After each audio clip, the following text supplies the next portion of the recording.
Audio book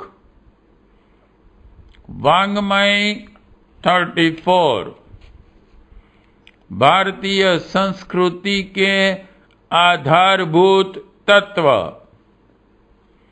chapter 1 part 23 उत्कृष्ट विचारों का सतत सानिध्य रहे। सद्विचारों की महानता का अनुभव तो हम करते हैं, पर उनकी दृढ़ता नहीं रह पाती।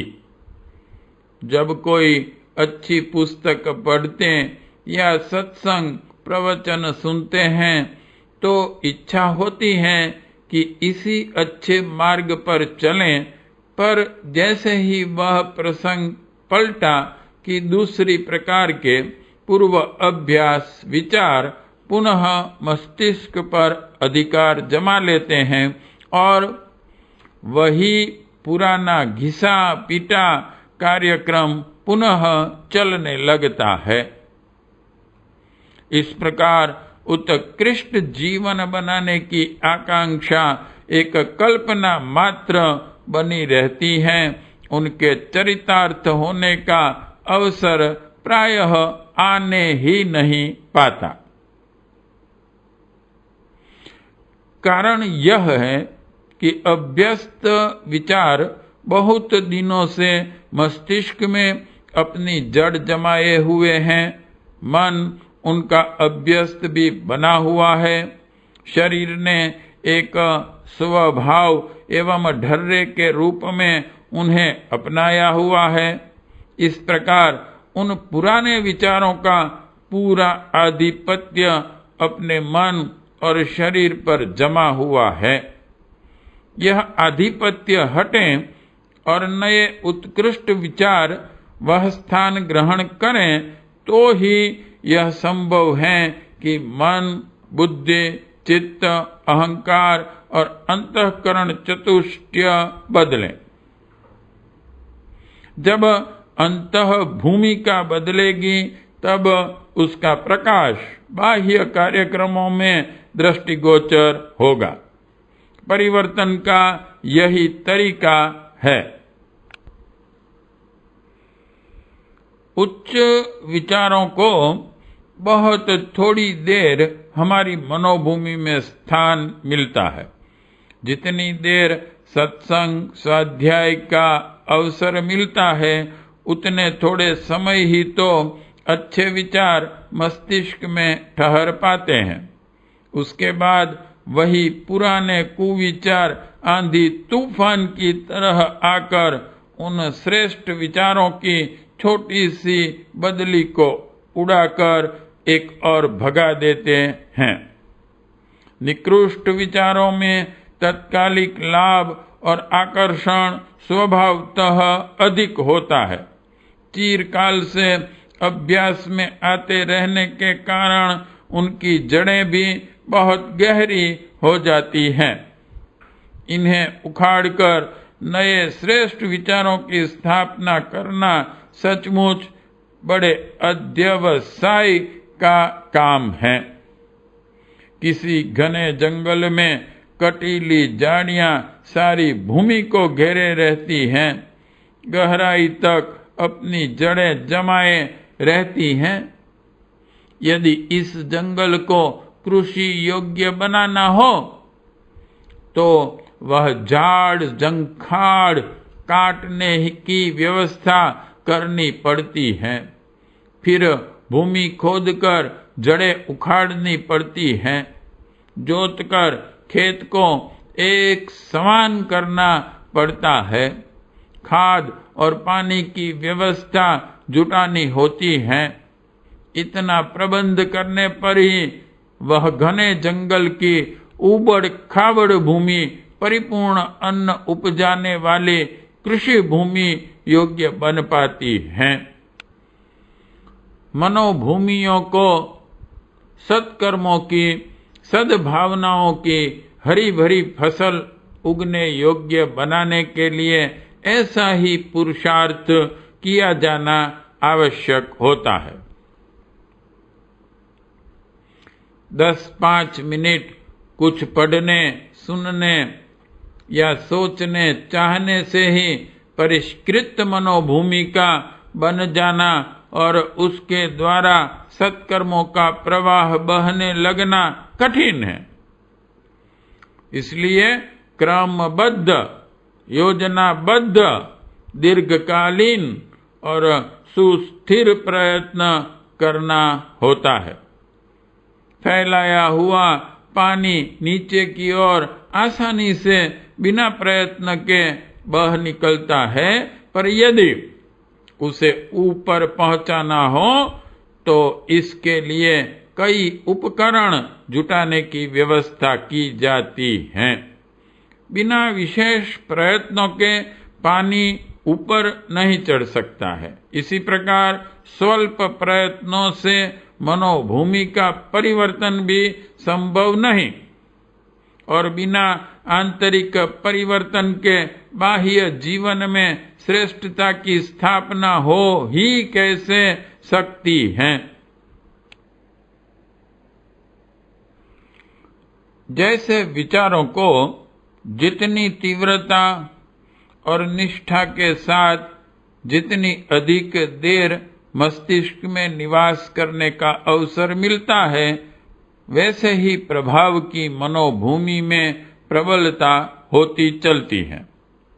देर तक स्वार्थपूर्ण विचार मन में रहें और थोड़ी देर सद्विचारों के लिए अवसर मिले तो वह अधिक देर रहने वाला प्रभाव कम समय वाले प्रभाव को परास्त कर देगा।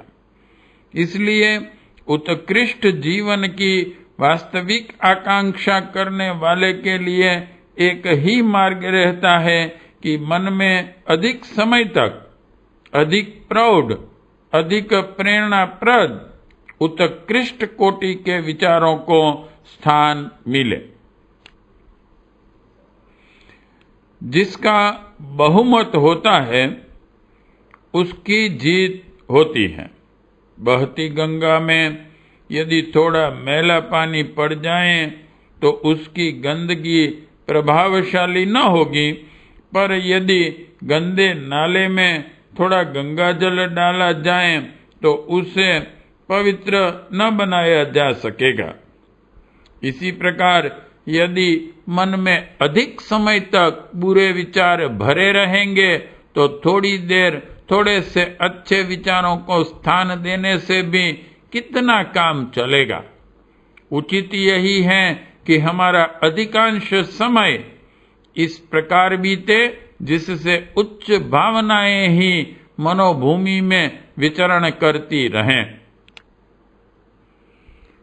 संसार में बुराई इसलिए फैली है कि लोगों के मन में बुरे विचारों का बाहुल्य रहता है।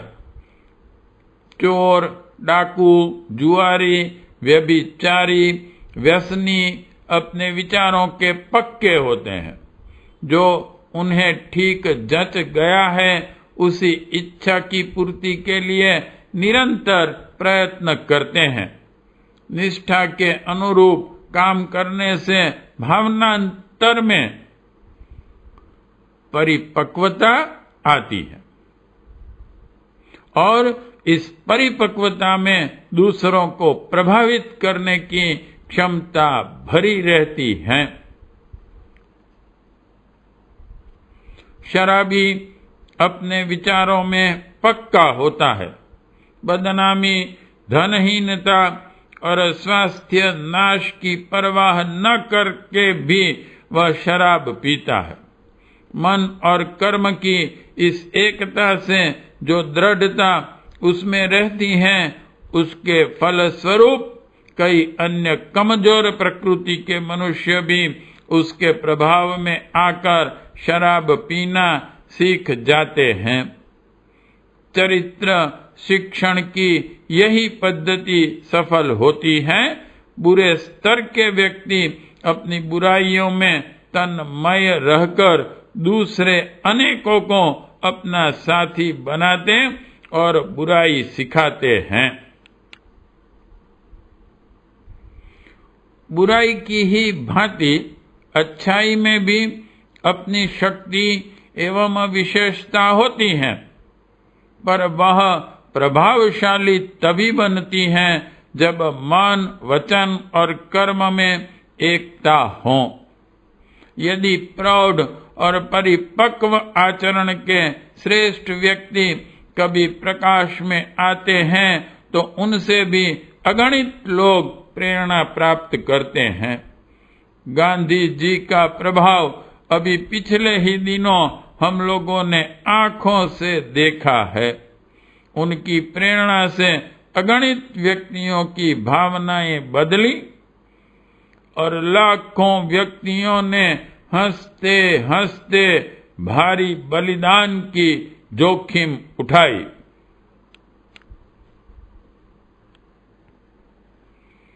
अच्छाई इसलिए पनप नहीं पाती कि उसका शिक्षण करने वाले ऐसे लोग नहीं निकल पाते जो अपनी एक निष्ठा के द्वारा दूसरों की अंतरात्मा पर अपनी छाप छोड़ सकें।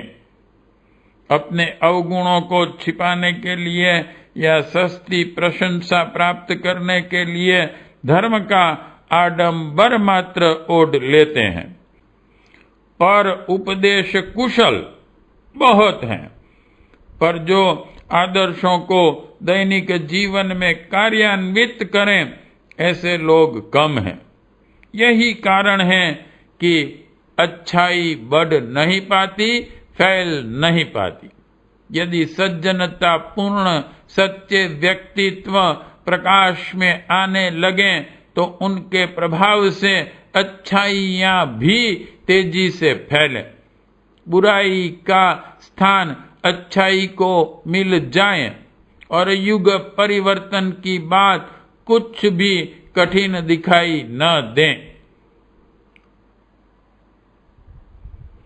उत्कृष्ट एवं प्रौढ़ विचारों को अधिकाधिक समय तक हमारे मस्तिष्क में स्थान मिलता रहे, ऐसा प्रबंध यदि कर लिया जाए तो कुछ ही दिनों में अपनी इच्छा, अभिलाषा और प्रवृत्ति उसी दिशा में ढल जाएगी और बाह्य जीवन में यह सात्विक परिवर्तन स्पष्ट दृष्टिगोचर होने लगेगा।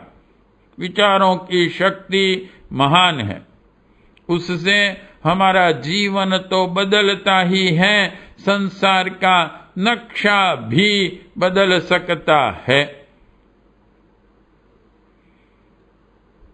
कैसा अच्छा होता कि प्राचीन काल की तरह जीवन के प्रत्येक पहलू पर उत्कृष्ट समाधान प्रस्तुत करने वाले साधु ब्राह्मण आज भी हमें उपलब्ध रहे होते। वे अपने उज्जवल चरित्र, सुलझे हुए मस्तिष्क और परिपक्व ज्ञान द्वारा सच्चा मार्गदर्शन करा सकते तो कुमार्ग पर ले जाने वाली सभी दुष्प्रवृत्तियां शमन होती, पर आज उनके दर्शन दुर्लभ हैं। जो देश, काल, पात्र की स्थिति का ध्यान रखते हुए आज के बुद्धिवादी एवं संघर्षमय युग के अनुरूप समाधान प्रस्तुत करके जीवन को ऊंचा उठाने वाले व्यावहारिक सुझाव दे सकें, आज ऐसे मनीषी कहाँ है? उनका अभाव इतना अखरता है कि चारों ओर सूना दिखता है। ऋषियों की यह भूमि ऋषि तत्व से रहित हो गई जैसी लगती है। दुर्भाग्य एक और भी है कि स्वाध्याय के उपयुक्त साहित्य भी कहीं कहीं ही दृष्टिगोचर होता है। पुस्तक विक्रेताओं की दुकानें खोज मारने पर मुश्किल से ही कुछ पुस्तकें ऐसी मिलेगी जो जीवन निर्माण के लिए आज की परिस्थितियों को ध्यान में रखते व्यावहारिक सुझाव प्रस्तुत करती हों। प्रेसों में ऐसा कूड़ा कचरा दिन रात छपता है जिसे पढ़कर लोगों के दिमाग और भी अधिक खराब हों। आज की परिस्थितियों में जो भी संभव हो ऐसा हमें साहित्य तलाश करना चाहिए जो प्रकाश एवं प्रेरणा प्रदान करने की क्षमता से संपन्न हो। उसे पढ़ने के लिए कम से कम 1 घंटा निश्चित रूप से नियत करना चाहिए। धीरे धीरे समझकर विचार पूर्वक उसे पढ़ना चाहिए। पढ़ने के बाद उन विचारों पर बराबर मनन करना चाहिए। जब भी मस्तिष्क खाली रहे यह सोचना आरंभ कर देना चाहिए कि आज के स्वाध्याय में जो पढ़ा गया था उस आदर्श तक पहुंचने के लिए हम प्रयत्न करें। जो कुछ सुधार संभव है उसे किसी न किसी रूप में जल्दी ही आरंभ करें। श्रेष्ठ लोगों के चरित्रों को पढ़ना और वैसा ही गौरव स्वयं भी प्राप्त करने की बात सोचते रहना मनन और चिंतन की दृष्टि से आवश्यक है। जितनी अधिक देर तक मन में उच्च भावनाओं का प्रवाह बहता रहे उतना ही अच्छा है। ऐसा साहित्य हमारे लिए संजीवन बूटी का काम करेगा। उसे पढ़ना और अपने अत्यंत प्राण प्रिय कामों में से एक बना लेना चाहिए। सुलझे हुए विचारों के सच्चे मार्गदर्शन न मिलने के अभाव की पूर्ति इस साहित्य से संभव है। आज उलझे हुए विचारों के लोग बहुत हैं। धर्म में नाम पर आलस्य, अकर्मण्यता, निराशा, दीनता, कर्तव्य की उपेक्षा, स्वार्थपरता, संकीर्णता की शिक्षा देने वाले सत्संगों से जितनी दूर रहा जाए उतना ही कल्याण है। कहीं से भी किसी प्रकार से भी जीवन को समुचित बनाने वाले सुलझे हुए उत्कृष्ट विचारों को मस्तिष्क में भरने का साधन जुटाना चाहिए।